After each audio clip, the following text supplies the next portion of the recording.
Mga Kawan Stories, heto na. Ayon nga po sa interview ni Carmelo Anthony kung siya nga daw ang tatanungin, mas gugustuhin nga nitong maglaro si Jimmy Butler sa Los Angeles Lakers dahil naniniwala siya na ito ang mas fit kumpara sa ibang koponan. Tara't pag-usapan natin yan at talakayin ng balitang naninindigan pa rin ng ESPN na Boston Celtics ang magkakampyon ngayong taon. Pero bago yan, please don't forget to hit the notification bell at mag-subscribe sa aking channel.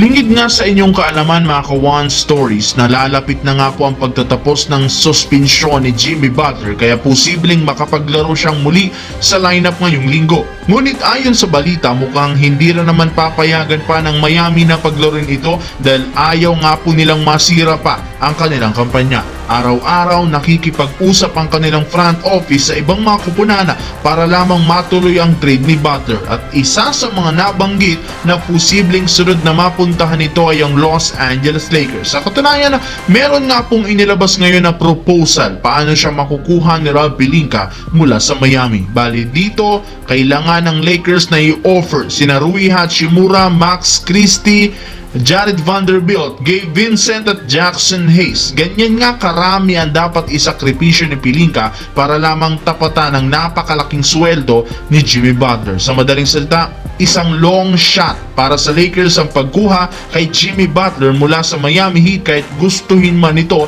ng kanilang mga fans. At ayon kay Carmelo Anthony, ito ang best team para sa kanya. Sa kabilang banda, dahil nga sa pagkatalo ng Boston Celtics ng 5 beses sa huling 10 laro, natabunan nga sila agad ng storya ng team ng Cleveland Cavaliers at OKC Thunder na patuloy nga pong nagdodomina.